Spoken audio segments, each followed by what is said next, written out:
right, what's up, you guys? Can you hear me okay? How's it going? How's it going? So, check this out. I woke up this morning and I forgot that it was my birthday. Happy birthday, mine's tomorrow. Thank you. Somebody texted me happy birthday and I was like, oh my gosh, today is my birthday. Which I think is actually a really good thing. It's just a testament to the fact that I've had like so many cool things happening recently. That I've just been so busy with lots of cool projects, and I'm excited to share with you guys some of that stuff. So this is really a brief tour of the things that have been super exciting for me over the last year of my life, and it's been a whirlwind, and it's the most exciting stuff that I've probably experienced in a long time. I did an Instagram post about the fact that I forgot my birthday today, and I just felt like, you know, as I go around the sun one more time, like I just can't think of another year that I'm more excited to experience, because I think that this year is just going to be incredible. And there's so many amazing things happening in the world of medicine and health. I mean, this conference is a testament to that. And I think that the carnivore diet is something that's really, really fascinating. So the title of my talk is The Carnivore Code. And this is the name of a book that I'm writing. So the subtitle of the book is Returning to Our Ancestral Diet for Optimal Health. Now, this is the kind of stuff I'm going to talk about in this, and we have a lot to cover, so we'll see how it goes. If you guys have listened to me on podcasts, you'll know that I talk ridiculously fast, and I promise I'm not on anything. I just have a lot of enthusiasm and a lot of words, and sometimes they come out of my mouth really, really, really fast. So I'll try and slow it down, and we'll see what we get to, and we can kind of do a choose-your-own adventure. So I want to tell you a little bit about my story. I've talked about it a little bit, but it's kind of a good context for the whole thing. I'm going to make a postulate about what I think would be the optimal human diet. I'm not going to define what that is. I'm just going to give you things that I think are axioms of any human diet that would be optimal, because that's really, in my opinion, a fascinating question. How do humans eat to kick the most ass possible? How do we eat to be the best? And I think everybody in this room probably wants to know that, because that is ultimately the best cheat code we're going to have. I'm going to talk about the evolutionary origins of the human diet briefly. I'm going to talk about the fact that plants don't love you back in a little more detail. And that's probably going to be the meat of the presentation, because I think that in this audience, in the world of keto and ketogenic diets, the concept around that are going to be the most controversial. So I'll try and do them a little justice and provide some arguments there. I'm going to talk a little bit about bioavailability. I'm going to talk a little bit about myth busting. And then I'm just going to say a few words about how to construct a nose-to-tail carnivore diet. And when we get to the end, we'll see how much time we have for questions. I think if you guys want to know, the meat of how to construct a nose-to-tail carnivore diet, I've got tons of resources. I've got a podcast called Fundamental Health. We can talk all about that. But the other stuff that comes before it is really what I want to focus on as we go through. So I don't know if you guys know this, but I was a vegan. And I was a raw vegan in 2009. Yeah. So I was a cardiology PA at the time, and I was running, and I was 30 pounds lighter.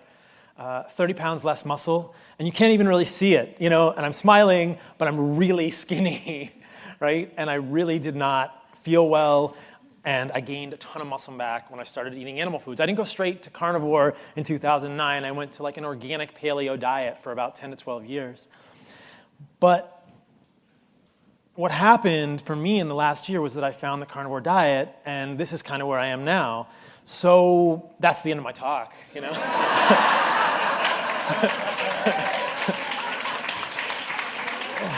If you guys need to know anything else, it's pretty much, I don't know what else there is to say. Okay, I'm joking. There's a little bit in between. So I was a raw vegan and was really skinny, and I would go on runs with people, and I literally would scoop down and grab dandelion flowers and dandelion leaves and eat them. And I didn't make the connection when I would have GI distress on the run or wouldn't feel great. But I was just so convinced that this was the way to do it. And then I heard a talk from Jeff Bland, who you guys may know from the functional medicine movement, Personalized Lifestyle Medicine Institute, talking about this concordance between our book of life and our genetics. And I thought, that is a really cool thing.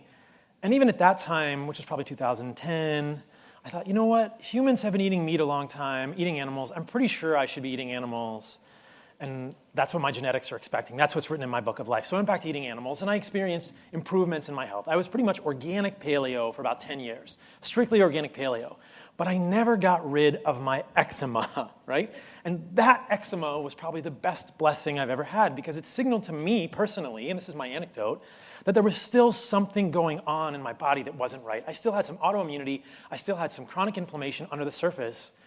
And it really kept me hungry. It kept me curious about what I was doing in my life, in my diet, that wasn't right, what was out of focus. And so this is me doing jiu-jitsu. I did a lot of this in medical school, and I had a lot of trouble in jiu-jitsu because the eczema came back frequently. I got it on my elbows, I got it on my knees.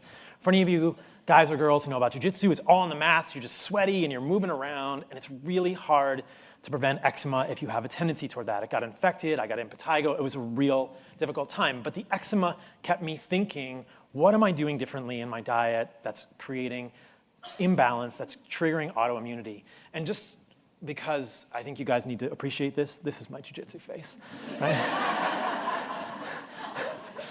I don't have a lifting face, but I have a jiu-jitsu face, okay? So now my story of the carnivore diet really starts about a year ago because in the paleo world, I was thinking, all right, I just kept eliminating things. I did an elimination diet with oxalates, and then I did AIP, and I did them all sequentially. I did them all cumulatively to the point that I was paleo, and I was low oxalate, low histamine, AIP, and a few other things. And I was like, well, basically, what am I eating? I'm basically eating avocados, lettuce, and animal foods. And then I heard people talking about autoimmunity resolution from a carnivore diet, specifically Jordan Peterson, Michaela Peterson, and a light bulb kind of went off in my head because I just finished my residency in psychiatry, and I've been in medicine for years. Like I said, I was a PA in cardiology prior. And one of the things that keeps coming up in my mind as the theme is the idea that autoimmunity is really the root of chronic illness today, and it's inflammation. And if you think about disease, it almost all has an autoimmune component, at least chronic disease. And so I thought, what is causing autoimmunity, and how do we affect that? Anytime I heard anecdotally about something that affected autoimmunity, my ears perked up. And I thought, what is going on there? And so when I heard Jordan and Michaela talking about the fact that Michaela had juvenile rheumatoid arthritis, Jordan had probably a similar thing, and they had improvement with a carnivore diet, part of me said, they are batshit crazy, right? And the other part said, that's interesting, why don't I dig into that? And that was the beginning of sort of my carnivore rabbit hole, and I've just fallen way down it. And this is what I've discovered. I'm going to talk to you guys about all the stuff I've discovered about this diet. And so when people hear about a carnivore diet, I think that the first thing that comes out of their mind is, how are you going to poop? Like, so just so you guys know, I pooped today. And it was beautiful. And I got a poop award, all right? So we're going to talk a little bit about fiber. I could do a whole talk about fiber. But I will assure you, there are thousands, tens of thousands of people on carnivore diets who poop just fine. You don't need fiber to poop. We're going to talk about it. But now that we've gotten that out of the way, all right, let's think about diet. Before, as you know, I think a carnivore diet, a no-cell carnivore diet, is perhaps the optimal diet as a baseline for humans. But let's just put that aside for a moment and think, if we were going to define the optimal diet for a human, if we were going to enter into such an adventurous endeavor and say, what would we do to have an ideal human diet? I would say these are pretty reasonable postulates, right? Like, it doesn't even really matter to me how you define the optimal diet or how you answer these questions, but would you guys agree that an ideal human diet would contain all the nutrients that humans need to thrive, so all the vitamins, all the minerals, that it would have them in the most bioavailable forms, because bioavailability is the great leveler. If you can get nutrients but you can't absorb them, what's the point? And this is a whole thing that I could do a whole talk about, and I think it's wildly misleading when we look at Chronometer and other tools that help us look at what nutrients are in our foods between plant foods and animal foods about bioavailability. But I would argue that the most bioavailable forms of nutrients is a really key thing, because it's not what's in your food, it's what you get into your body, right? You can eat something like pure metal, and it's just going to come right out your other end. It doesn't matter, it's got plenty of iron, it's going to cure my anemia. Well, no, you're not going to absorb any of it. So you have to have lots of nutrients. They have to be bioavailable, and then you don't want any toxins, right? You don't want anything that's bad for you. So these are my postulates for what the ideal human diet was, and I will leave it to all of you individually to answer what that is. It's like my riddle of the Sphinx. What is the ideal human diet? Well, I would say it's got to satisfy those things. So we'll come back to it in the very end. All right, so I think the beginning of the conversation is the beginning of human existence and the beginning of human evolution. It's interesting. We don't have time to really go into it in full detail, but let's talk about it for a moment. I did a thing on my podcast with Miki Ben-Dor. I'm not an anthropologist, but this is so fascinating to me. Where have we come from as humans? Well, we've come from Australopithecus. We were Homo erectus, Homo habilis, and we were about 2 million years ago that humans began to really look like humans. That's really Homo erectus and Homo habilis, and we're about 2 to 3 million years ago. That's where we've come from. We know we came from the apes and that we were in the trees eating plants. But if we look at this, I think we can get some really interesting information. So this is human brain size in millions of years, and it goes back more than 4 million years. So we're going back into sort of primate ancestors beyond 4 million years. What we see is that until about 2 million years ago, the brain size was the same. And then suddenly, boom, something happened, and our brains just expanded. And I'm going to take out a page out of Sean Baker's book when I say this. Sean Baker's in the back, you guys. Primate evolution happened for 30 plus million years before we became humans. Primates had 30 million years to grow a big brain eating leaves, and it didn't happen. And then something happened 2 million years ago. And I would argue that thing was eating animals and eating all the animal. But there's something magical that happened 2 million years ago. Some people would say, oh, it was the advent of fire. Well, that's debated. Maybe it's 500,000 years ago. Maybe it's, who knows how long ago we had fiber.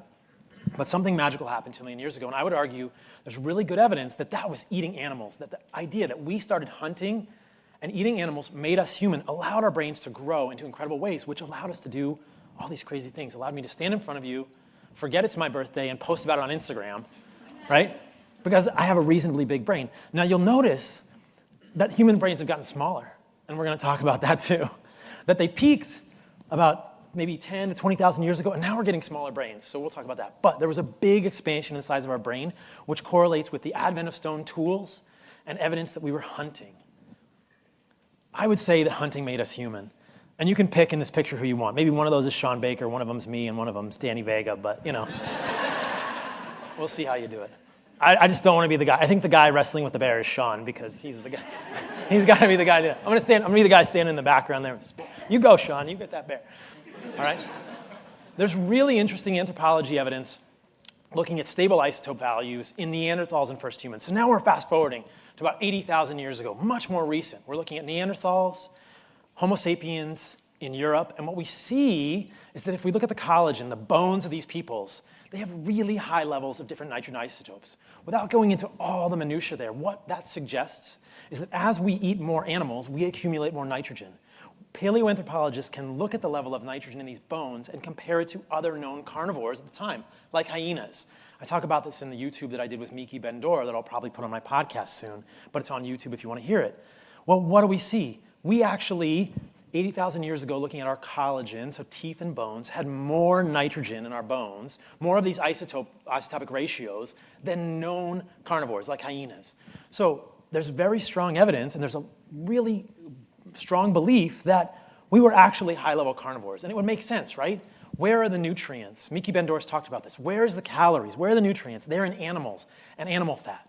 The idea that we were eating zero plants, probably not, but we'll talk about that in a moment. But we were probably getting the majority of our nutrition from animals. And again, this harkens back to the idea that this is probably what allowed us to become dominant on this planet, to grow big brains, to get really, really smart. But there's isotopic evidence that we were high-level carnivores. We were not high-level vegetarians or vegans. Now, plants look really different today. People will say, oh, we probably ate some animals and some plants. Well, I don't know if you guys know this, but that's not what a forest looked like, right? That's not what the forest looked like. And in fact, nothing in that picture grows in the wild. It's all been hybridized, and it's bigger, and it's more palatable, but nothing looks like that. That is not what an ancestral broccoli plant looks like. Broccoli doesn't even exist. Broccoli is a mustard plant from thousands of years ago. It doesn't have a big flowering head like that.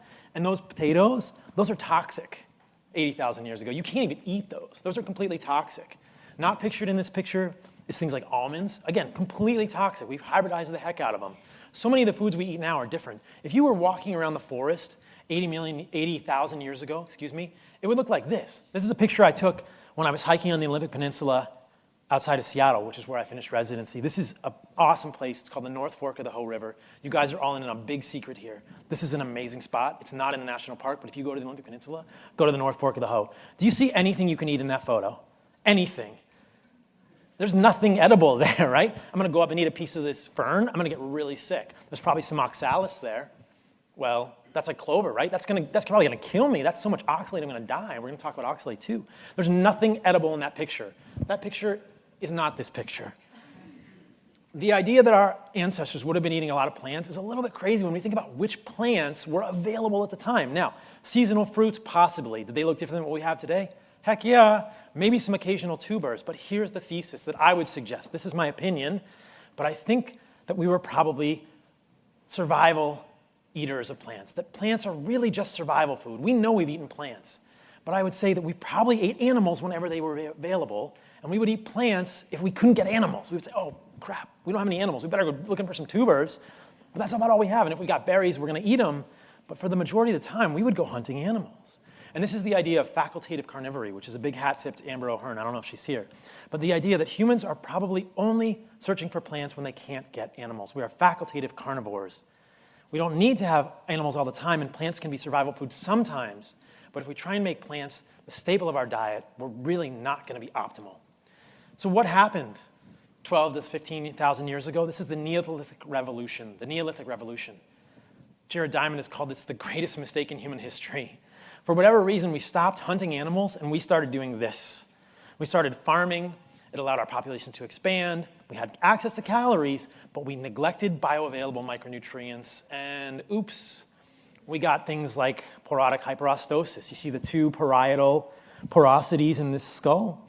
That's an indication. This is probably from the Dixon Mounds about 10,000 years ago. We see an incredibly increased incidence of these type of problems in humans 10 to 15,000 years ago when we see the advent of farming, when we have the Neolithic Revolution. We also see human skeletons shrink. We see more problems with nutrition because there's not as many nutrients, they're not as bioavailable. We had access to calories, we lost nutrients, right? Oops, porotic hyperostosis, no fun when your skull looks like that. Now, let's think about this a little bit. Let's shift gears a little bit. So that's the evolutionary picture. We were doing good. Our brains went boom. We got huge brains. We got super smart.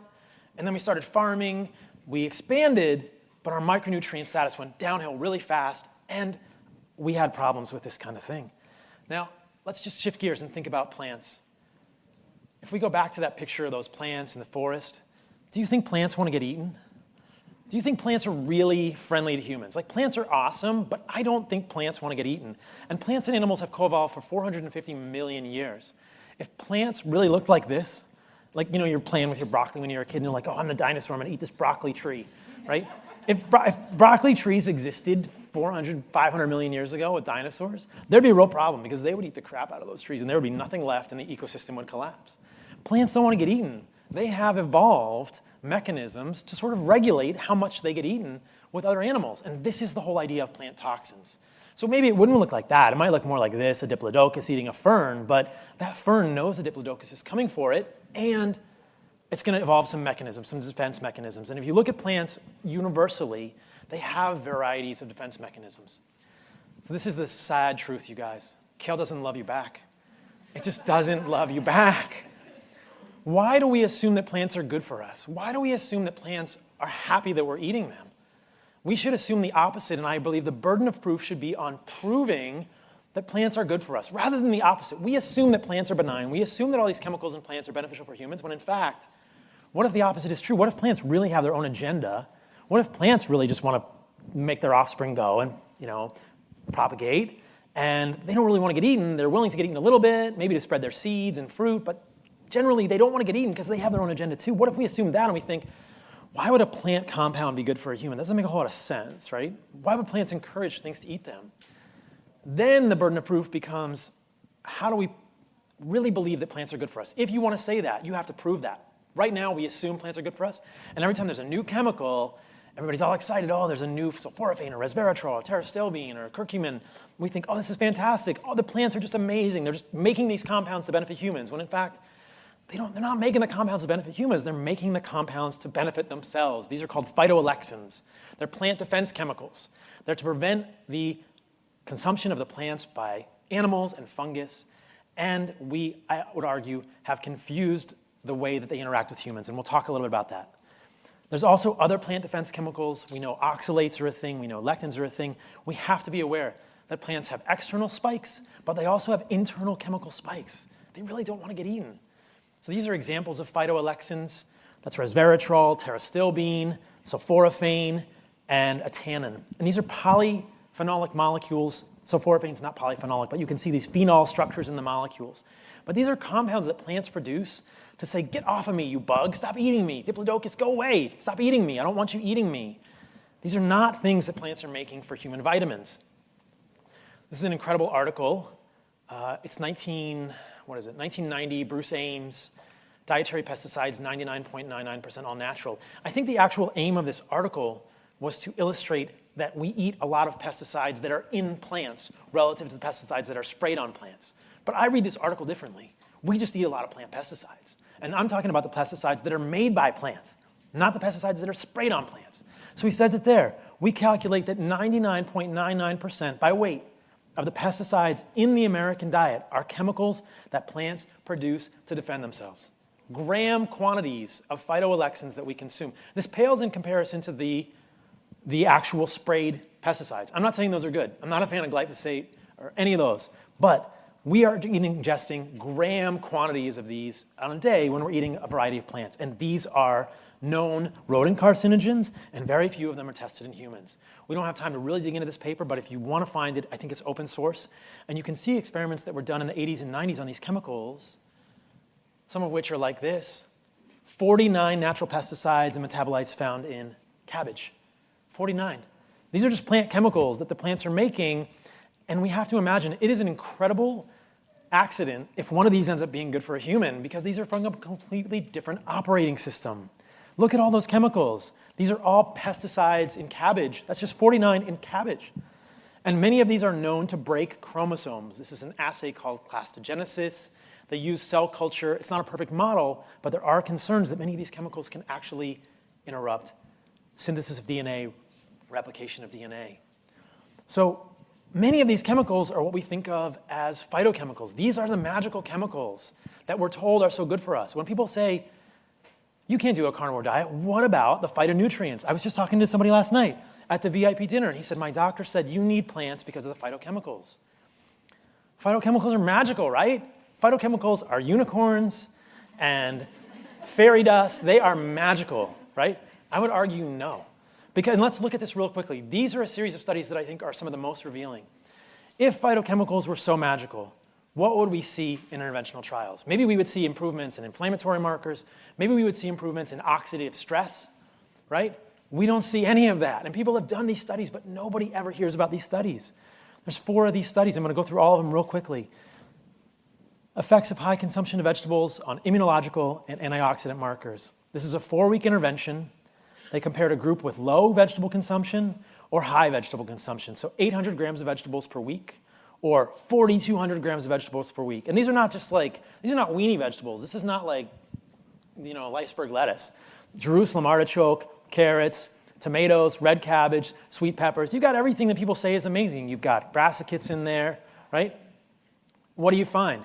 No significant changes were detected in clinical, immunological, and antioxidant markers in biological samples. What? How can you, these people are eating 4,200 grams is almost 10 pounds of vegetables and fruits per week. 10 pounds. You don't have any change in your immunological markers or your inflammatory markers? This is wrong. This can't be right, right? Well, actually, maybe these are just unicorn farts, right? Maybe they're not unicorns, they're very magical. Another study, effects of high consumption of vegetables, same things. Oh, actually, I think I might have re-put the same title, but it's a different study, right? This is the same kind of idea. Parallel design, 24-day placebo-controlled. They're having no vegetables or lots of vegetables. Our results show that after 24 days of complete depletion of fruits and vegetables, or daily ingestion of 1.5 pounds of fruits and vegetables, or the corresponding amount of vitamins and minerals in a pill, the level of oxidative damage was unchanged in the DNA. This suggests that the inherent antioxidant defense mechanisms in humans are sufficient to protect circulating mononuclear blood cells from reactive oxygen species. Wait a minute, you mean that we can just make enough antioxidants? We don't need antioxidants from plants? That's a radical concept, right? No change, no benefit, 24 days. 1.5 pounds of vegetables per day. All right, tooth fairy. Sorry, guys. Are there any kids in here? Tooth fairy's not real.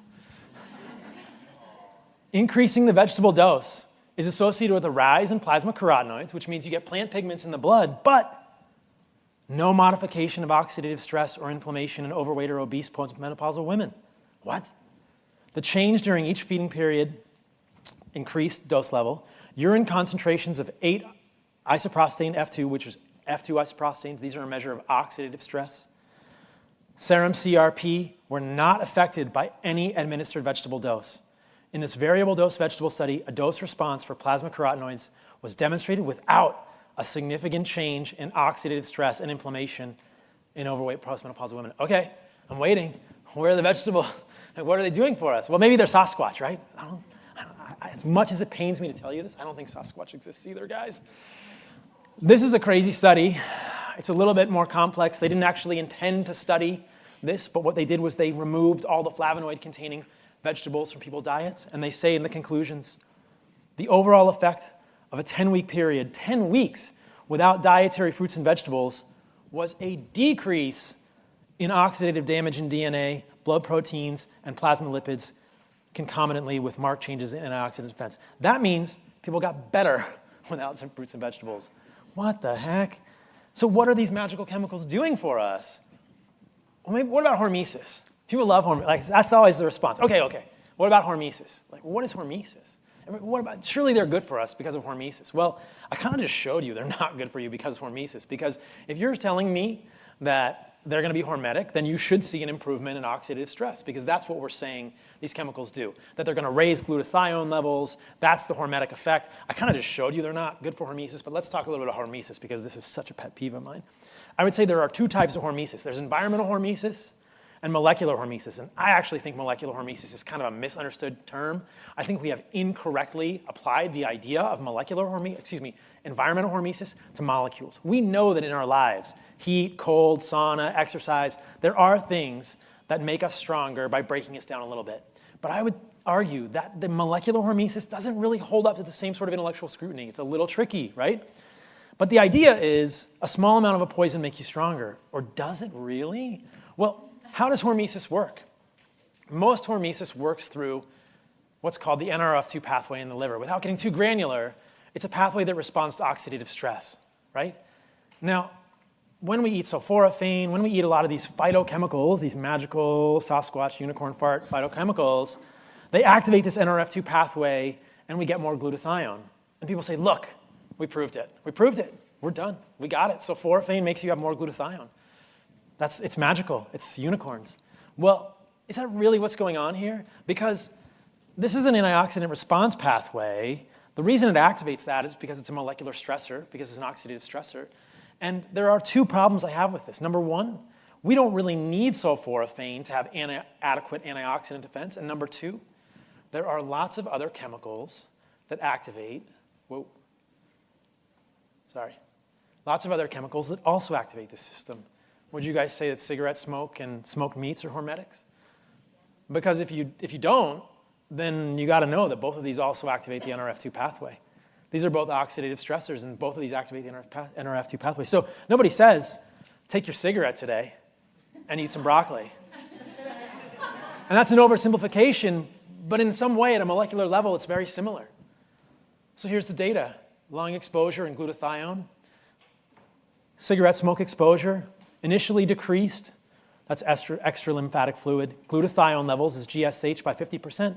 But within 2 hours, glutathione levels rebound to 3 times basal level and peaked at 16 hours with a 6-fold increase over repeat exposures. That sounds like hormesis to me. Is this what you guys want? You want to smoke cigarettes? Like, what are we talking about here?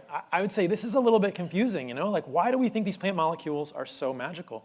The same thing happens with smoke from grills. And this always confuses people because they're like, you're a carnivore. You eat all the smoked meats. And I'm like, well, there's a little nuance there, right? You got to be careful with polycyclic aromatic hydrocarbons, heterocyclic amines. But human metabolic responses to polycyclic aromatic hydrocarbons, this is a Traeger grill, right? It makes all these polycyclic aromatic hydrocarbons. They get in your meat. It tastes like smoke.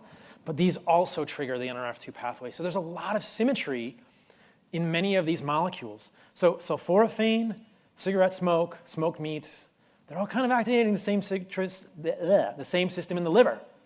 So Either they're all toxins or they're all really good for you, and you can decide which one you think it is. But the idea here is that then the second question, which is probably the most important question, is do we even care? Do we even need these hormetics? And one of those articles about plants with fruits and vegetables really suggested the answer to that humans probably don't even need these types of things to have the optimal antioxidant response, because we know that living a radical life, this is not me, but somebody swimming near glaciers, we know that doing this, like I said, can be an environmental hormetic. This can increase your glutathione in critical ways. So we don't really need to have the things from plants if we can do this, because that's the thesis, right? You need phytochemicals. They are going to do something for you that you can't do without them. They have a unique effect. I would say no. There's no evidence for that. There's no evidence they have a unique effect in the human body. You might be able to, make a really small focus with your study and say, hey, they're going to increase glutathione. I'm going to say, yeah, just go jump in a lake, dude. Just go swimming. If you want a hormetic effect like that, just go swimming. You can do this without those chemicals. You can get adequate antioxidant defense in your body without those magical phytochemicals. And the thing I don't really have time to talk about today is that on the back end, if we look, and we were talking about this last night at the VIP dinner, if you look at those chemicals, because they're from a different operating system, they often have negative effects elsewhere in the human body. They often do bad things. Sulforaphane, for instance, will compete with iodine at the level of the thyroid. Curcumin is the one everyone loves, but if you look at curcumin, man, it's been shown to potentially damage DNA, to interrupt DNA transcription, to interrupt DNA unfolding, which is an enzyme called topoisomerase. Curcumin also has been shown to affect the potassium channel called the hERG channel and damage both native and cancerous cells in cell culture. So, wait a minute, this is really kind of disturbing here. Maybe these plant chemicals, maybe plants don't really want to get eaten. Maybe plants aren't really trying to help us. They're just doing their own thing, and we've misinterpreted all this data. But this is my thesis, that these plant chemicals are not uniquely beneficial for humans. We don't need them. You can survive on plants for a little while, but it's probably not your best idea. And this is just the phytoalexins. What about the oxalates? Well, those are some pretty scary headlines right there. There's oxalate in breast tissue. Could it be an inducer of breast cancer? Calcium oxalate crystals can induce renal inflammation. In that last study, effect of cinnamon and turmeric on urinary oxalate excretion. Turmeric, magical. I mean, if there's a unicorn fart, it's turmeric, right? Turmeric is about as unicorn farty as it gets, man. You're going to increase your urinary oxalates with turmeric. And if people may know about oxalates are part of calcium oxalate kidney stones.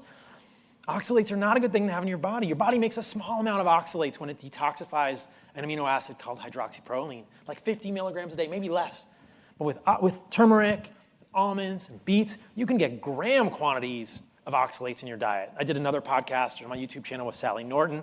If you guys are curious about oxalates, you should look her up. They're not a good thing to have in your diet. You probably don't want to push more oxalates in your diet. Not a good idea. Kidney stones, deposits in the thyroid, deposits in the breast, problems. Then there's lectins.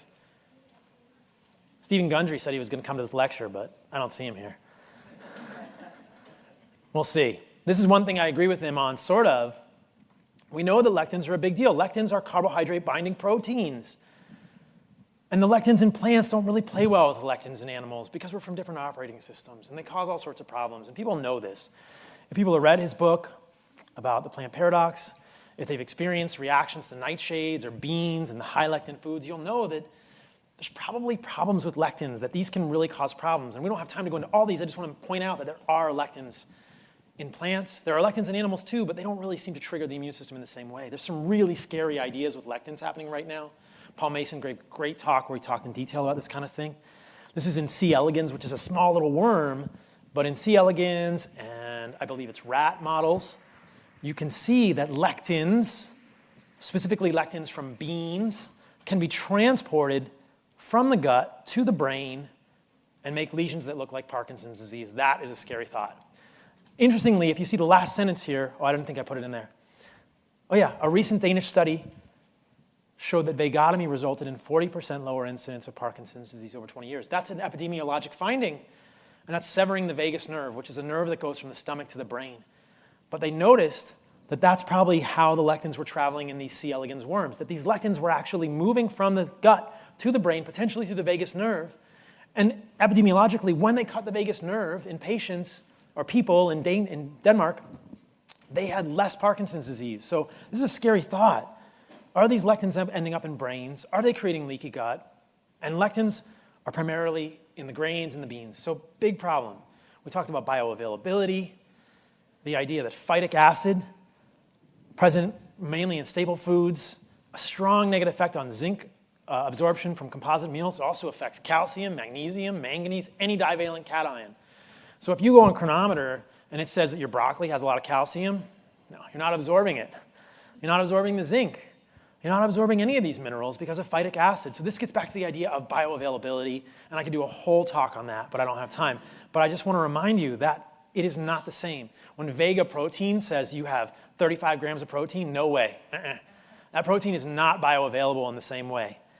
The other thing is the B vitamins, and B vitamins are not as bioavailable in plants either because they're bound to glycoproteins. They're only like 30% as bioavailable. People say, oh, you get your folate from leafy greens. Well, you'll also get a big dose of oxalates, and you're only going to absorb about 30% of the folate in there relative to folate in animal foods because of this binding to glycoproteins. And this goes back to a concept that I've talked about before, that animals and plants are really different operating systems. We got Mac and we got PC, and you guys can decide which is which based on your preferences. But I'm going to say humans are Macs because I like Macs. It didn't fail me today. And so when you eat from a different operating system, you get real problems, and it doesn't really work well, and that's what we see with the bioavailability. I just want to illustrate this with something called the Rotterdam Study. We're talking about K1 versus K2. K1 is phyloquinone, K2 is menaquinone. There's multiple types of K2, MK4, MK7, MK11, depending on the length of the side chain of the molecule, right? Now, what do we see in this study? This is epidemiology. The relative risk of heart disease mortality was reduced based on the intake of menaquinone. So the more vitamin K2 they had, the less coronary artery disease they had. The last sentence is probably the most important to me. Phyloquinone intake was not related to any of the outcomes. Vitamin K1 is in plants, doesn't occur in animals.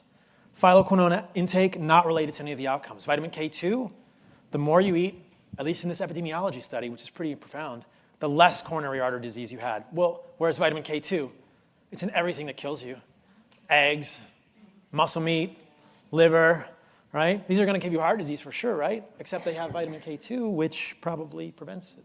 Because vitamin K2 will tell your body where to put the calcium in your body. So plant molecules are not the same as animal molecules, and you have to convert vitamin K1 to K2. And I'm actually very skeptical of the medical literature that would suggest there's any unique role for vitamin K1 in the human diet. That's a whole thing for another day.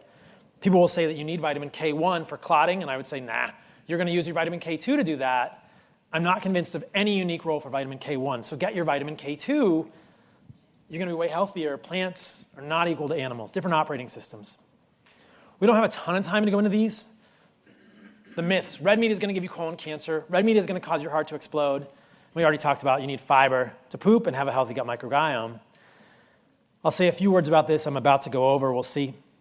Red meat and cancer. Are you guys familiar with the IARC monograph? This came out in 2018. It's why everyone thinks red meat is going to cause cancer, right? It's a meta-analysis. So it's a study of multiple epidemiology studies. There's 14 epidemiology studies in here. And the outcome of the study was that red meat is a class 2. It's a class 2A recommendation, meaning it's a probable carcinogen. Well, how did they arrive at that? If you look at the 14 studies in here, 8 of them, there was no association between red meat and cancer. Wait a minute. I'm not a mathematician. That's more than half, right? More than half of the studies in this, no association between red meat and cancer, none. 5 of the studies, non-statistically significant small association. 1 study, statistically significant association between red meat and cancer. So this whole decision is based on 1 statistically significant thing out of 14. And in that 1 study, they said the increased risk due to red meat intake occurred only at lower legume intakes and higher body mass. So these are people who are more obese and had more tendency toward diabetes. Those are the only people in whom red meat was associated with a problem with higher incidence of colon cancer. Do you think it might have been the fact that they were like pre-diabetic or obese? Like, there's a lot of confounding going on here, guys. And remember, the vast majority of the studies here didn't even show an association between red meat and cancer. So between the idea that red meat causes colon cancer is, again, that is a myth. That is like Sasquatch. Heart disease, oh man, I could do a whole talk on this. Like, I just sat down with my friend Nadir Ali. I'm going to release my podcast next week, a whole podcast about LDL. On my podcast, I talked to Dave Feldman. The idea that red meat causes heart disease, again, think about it contextually. If we've been eating animals for 2 million years, why would they give us cancer? Why would they cause your heart to explode? Evolutionarily, that makes no sense. But if you just look at this, this is one of the most interesting studies. If you look, this is epidemiology, but if you look in Asia, what do you see? Red meat intake inversely associated with cardiovascular disease mortality in men and with cancer mortality in women. So people who ate the most red meat, the men who ate the most red meat had the least incidence of heart disease. The women who ate the most red meat had the least incidence of cancer in Asia. How do you make sense of that? We only get fed westernized studies, right, which are confounded by healthy user bias and all these things. This is the problem with epidemiology in general. But the take home with this is I strongly believe that the LDL hypothesis, the lipid hypothesis, is wrong, that LDL is not directly toxic to the endothelium, that having a high LDL on a carnivorous or ketogenic diet is nothing to worry about, and that there are other things driving the beginning of plaque formation. So if you guys want to hear about that, listen to the podcast I'm going to release next week with Nadir. But there's so much evidence to suggest that this hypothesis is greatly overblown. And then we talk about statins in that podcast too. Now, if you don't eat fiber, this is a whole other thing, guys. This is a huge talk. If you don't eat fiber, you're not going to be able to poop. You're going to get constipation. You're going to get inflammatory bowel disease, right? Except there's tons of studies like this where they can remove fiber and see resolution of idiopathic constipation. So what's going on there? That doesn't make any sense if we're buying what we're being sold. So the fiber story is something I've talked about a lot. It's just not clear. I would say it's very clear that it's not a problem to have no fiber. And the fiber in the microbiome is a talk that I want to give separately because Nadir and I were talking all about that. People still think you need fiber for a healthy gut microbiome. I don't buy it in one sense. I did a podcast with Tommy Wood recently, and he nailed it. He said, looking at the gut microbiome and looking at the species in the gut and saying that we know what's healthy is tasseography. It's reading tea leaves. Clinical outcomes are more valuable when it comes to the microbiome. If you see someone is healthy clinically, then they are probably doing well from a microbiome standpoint. I'm going to do a hat tip to Sean Baker again. The microbiome you have when you're healthy is a healthy microbiome, right? It's just too complicated. We don't know. To go and say, oh, you don't have enough Akkermansia, you don't have Roseburia. This is too granular, you guys. What do we see on a carnivore diet? We surely don't see people getting inflammatory bowel disease. We see the reverse. There are case reports, people with Crohn's disease, ulcerative colitis resolving. And if anyone in here, who's a carnivore in here? Oh, look around you guys.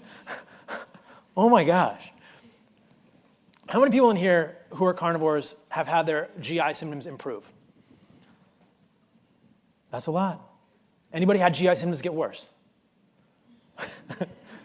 Okay, there's some nuance there, but the vast majority, improvement in GI symptoms. So clinically, the absence of fiber, there's a strong suggestion that it's not a big deal. So what's the summary? I would say humans evolved as facultative carnivores. Eating animals probably made us human. This is a piece of our lives. This is a piece of our history. Plants are jerks. Not really, but they surely don't want to be eaten, you guys. Polyphenols, phytonutrients, it's magical. It's probably a bedtime fairy tale. I just don't buy it. I don't buy it. I think that notion alone is the most controversial thing I've said in here. And I think over the next year, this trip around the sun for me, you guys are going to see this change the landscape. Because when people begin to realize this, shit is going to hit the fan, right? That's going to be pretty wild. Animal foods are incredibly nutrient-rich. They're incredibly bioavailable. Animal foods are the ultimate multivitamin. Whether or not you eat all animal foods, if you're getting animal foods in your diet, you are getting more bioavailable nutrients. And we know that micronutrients are what create quality of life and longevity. You can get calories to get to tomorrow, but if you want to live well, you need micronutrients. You don't want parodic hyperostosis. You don't want a spongy skull. And eating animals will not give you cancer or heart disease, and you don't need fiber. Now, let's return to the postulate. Animal foods, I would say, are the most nutrient-rich foods. This is my opinion. You guys can make your own. I would say animal foods, clearly the most nutrient-rich foods.